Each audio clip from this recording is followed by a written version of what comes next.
Hello my dear students. Today's our this lecture it is about some of the important concepts related with the macroeconomics. Today we will be discussing about the concepts like a full employment equilibrium and underemployment equilibrium, then voluntary and involuntary unemployment, then full employment and natural unemployment, and after that I will be just introducing two concepts, that is deficient demand and excess demand.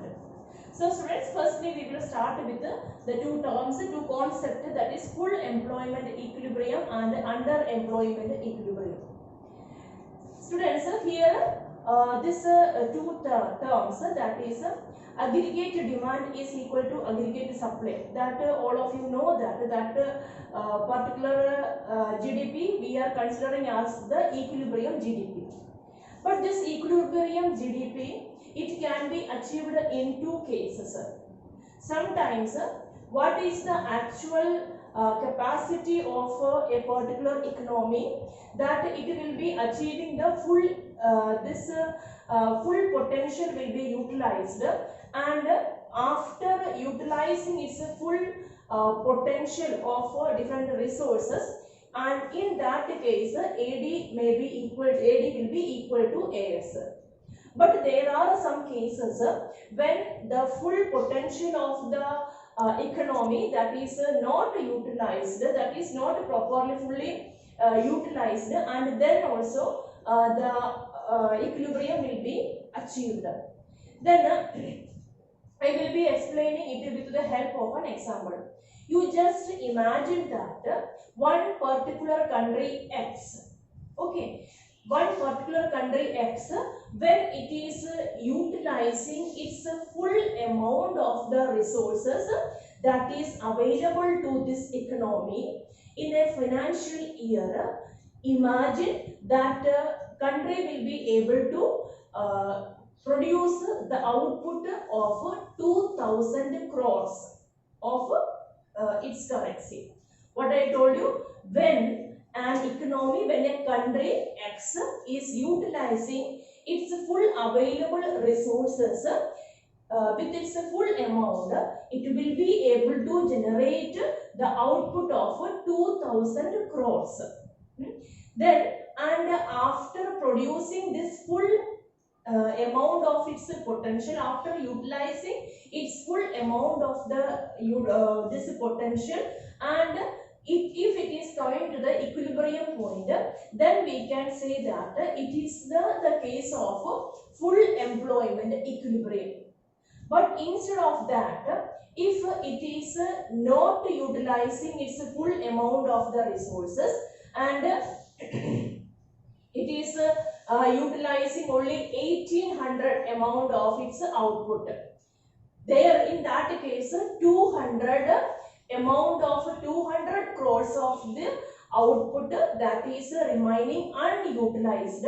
But still, even after that also, it reached the stage of equilibrium. There what happened, 200 amount of 200 crores of its output, 200 that amount of how much means resources are there for producing 200 crores of the resources, 200 output that is remaining as underutilized. But in that stage also, if it reached the stage of equilibrium, that is AD is equal to AS, then we will call it as what, that is under employment equilibrium. So two cases, in both the cases what happened, in both the cases the economy, otherwise the particular country gained the stage of equilibrium. But in one stage what happened, some amount of its resources were remaining underutilized, and in one and another cases, in the case of full employment, the full amount of its resources it utilized,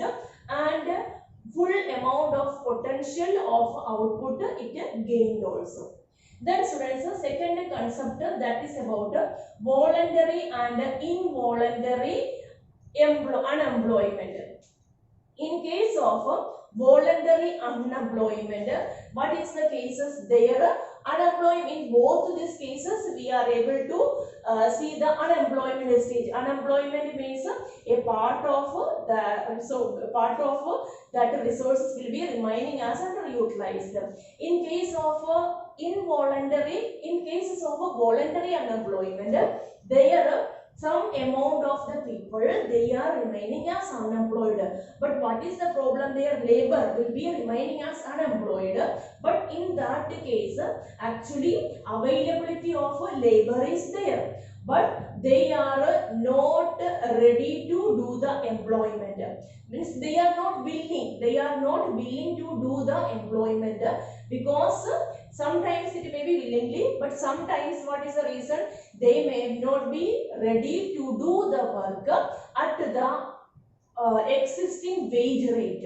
What is the existing wage rate? That is not satisfied. Otherwise, they are not willing to do their, they are not ready to do the labor at that particular wage rate. So they are denying that. So in that case, what we can say, that is voluntary. It means they are voluntarily, they are not ready to do the work. So that is known as voluntary unemployment. Involuntary unemployment means in that case actually the people are ready, but they fail to get the employment opportunities. Means they are willing, whatever is the existing wage rate, at that wage rate they are ready to do the work, but what happens? They fail to find out the job. Otherwise, the some opportunities are not available for them. Then students, next is full employment and natural unemployment. So in this case, full employment means, actually I told you that the stage of like a full employment and underemployment. In the case of full employment, I told you that see, the people means full amount of the resources that is totally utilized, that whatever it is, that is fully utilized. But whenever we are discussing about this full employment, you don't think that means everybody have got the job and there is nobody is remaining as unemployed. In fact, it's not like that. A percentage of the unemployment may be existing in that economy, but still we are calling it as a full employment. This is a percentage may be there, that we are calling, that is known as a natural unemployment. A percentage, a few amount of like we can say that involuntary unemployment may be existing there in the economy. And the two causes behind this natural unemployment, that is some frictional unemployment reasons and structural unemployment reasons. What is meant by this frictional unemployment reasons? Frictional unemployment reasons means sometimes what will happen to people, they are moving from one place to another place.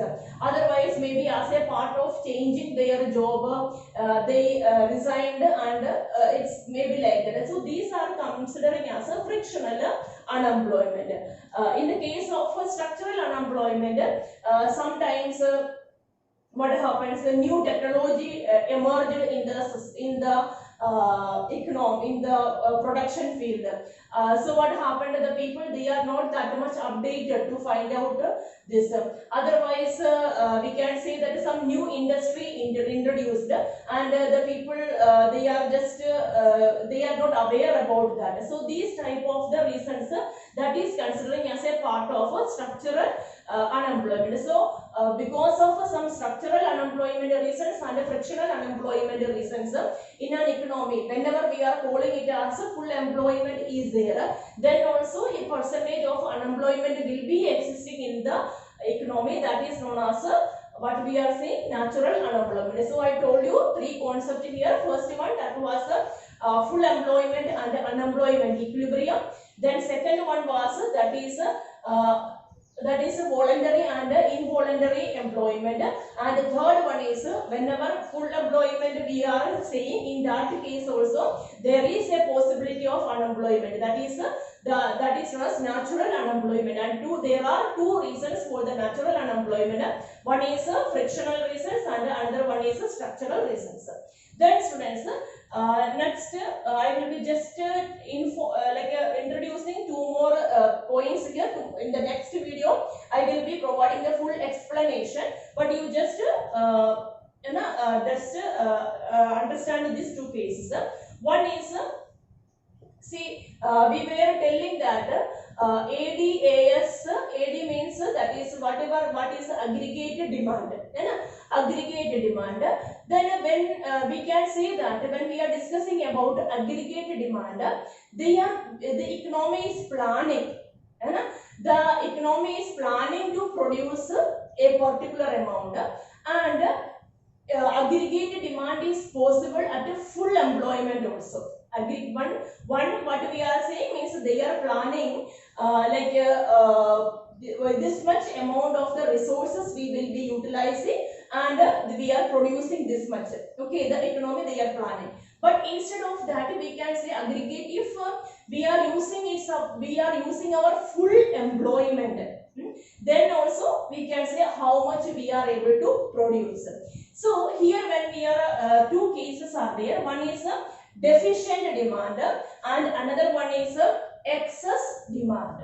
See, in this diagram, the both this diagram, x-axis that is denoting income, otherwise income and GDP, both these cases, and the y-axis that is showing that is aggregated demand.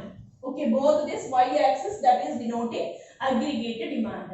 Then this is a 45-degree line that all of you know, that is AS, like AS means y is equal to AS, that is this a 45 degree on both these cases, that is equal to aggregate supply. And now this is the first line, here it is the aggregate demand at aggregate demand, P means planned.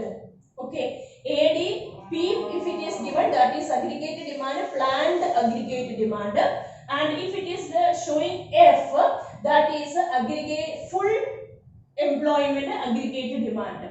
Then students, see when we are discussing about this first diagram, that is of deficient demand, in this diagram, see if we are using the full employment of the economy, full amount of the resources, actually this line, this is B, okay, this ADF, that is actually the capacity of the economy. But in this case, what is the problem? Deficient demand is there. Deficient demand means demand is less only. So as the demand is less, what we are doing? We are planning for a less amount of the production. So that is known as ADP. So in this case, ADF, that is more, but what is aggregate demand, planned aggregate demand, that is less. So here I have written the 2 points here. I hope you are able to see here in this EF. So the gap of this EF, that is what is that much is the deficiency of demand. Here aggregated demand of planned, that is less, but aggregated full employment of aggregated demand, that is more. So what is the difference between these two lines? That is EF. EF, that is what we are calling, that is the deficiency of demand. Then students, in fact, when we are here, this point N, then according in this N and M I have written here. Then here this point M, if at the full employment level, if the economy was achieving the equilibrium, then in that case we can say that equilibrium GDP, that is M. But here what happened, as a result of deficient demand, the equilibrium GDP now it is ON only. Okay, so this is the problem when demand is less. Then in this case, actually in this case the diagram will be just opposite. In this case, full employment aggregated demand will be coming down, and aggregated demand, planned aggregated demand is more. It means that more amount of demand is there. When more amount of the demand is there, in this case what happened, I actually at the point of ON, this much only capacity, because full employment, full amount of the resources we utilized, and the full equilibrium GDP, that is ON. But happened, what is the problem here? The gap between E and F, the 2 points E and F, this is the excess demand, because ADF, okay, aggregate demand of full employment, that is down, because that much only full we are using, full amount of the resources. But what happened, more amount of demand, we are planning for more amount of the things, but that much we are not having. So the excess demand, that is denoted by the point EF. Okay students, so explanation of these two concepts will be there in the next video.